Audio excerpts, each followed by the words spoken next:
সামাজিক মাধ্যম ফেসবুকে দেখা যাচ্ছে তারকাদের হাতে কিংবা গালে নানা রকম সংখ্যা লিখে পোস্ট করছেন। বিশেষ করে নারী তারকাদেরই এমন লক্ষ্য করা যাচ্ছে। এটা দেখে অনেকের মনে প্রশ্ন, এই সংখ্যা লেখার পেছনের কারণ কি? জানা গেছে এটি মূলত ডিজিটাল সহিংসতা ও সাইবার বুলিংয়ের প্রতিবাদ। এই কারণে সংখ্যা লিখে নতুন আন্দোলনে নেমেছেন তারকারা। আন্দোলনের নাম মাই নাম্বার মাই রুলস।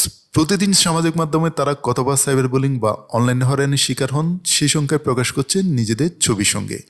গত 25শে নভেম্বর নিজের ফেসবুকে আন্দোলনের সূচনা করেন অভিনেত্রী নুসরাত ইমরোজ তিশা। নিজের ছবিতে 9 লিখে তিনি জানিয়ে দেন তিনি প্রতিদিন অন্তত 9টি হয়রানির মুখে পড়েন। পোস্টে তিশা লিখেন, সংখ্যা থেকে কণ্ঠস্বর, আসুন আমাদের গল্প সবার সামনে তুলে ধরি। তোমার নম্বরের গল্প বলো, আরো জোরে আওয়াজ তুলো। মানুষ হয়তো কেবল একটি সংখ্যা দেখতে পাচ্ছেন, কিন্তু আমি যা সহ্য করেছি এবং যা কাটিয়ে উঠছি তা সবাই দেখতে পাচ্ছি। সবশেষে হ্যাশট্যাগে তিনি মাই নাম্বার মাই রুলস জুড়ে দিয়ে সবাইকে ডিজিটাল সহিংসতার বিরুদ্ধে দাঁড়ানোর আহ্বান জানান। শুধু তিশাই নন, ডিজিটাল সহিংসতার বিরুদ্ধে এই আন্দোলনে যুক্ত হয়েছেন চলচ্চিত্র, নাটক, সঙ্গীত তারকাদের অনেকেই। অভিনেত্রী রুনা খানের নম্বর 24, শবনম ফারিয়ার 1000, প্রার্থনা ফারদিন দীর্ঘি 3, মৌসুমী হামিদের 72, সাজিয়া সুলতানা পুতুলের 9, আসনা হাবিব বাবনার 99+। এভাবে দৈনিক হয়রানির সংখ্যা প্রকাশ করছেন তারা। রুনা খান বললেন, শুধু তারকা নয়, যে কোনো নারী সামাজিক মাধ্যমে হয়রানির শিকার হচ্ছেন।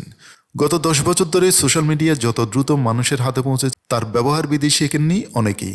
জানা গেছে মাই নাম্বার মাই রুলস আন্দোলনটি টানা 16 দিন সামাজিক মাধ্যমে চলবে।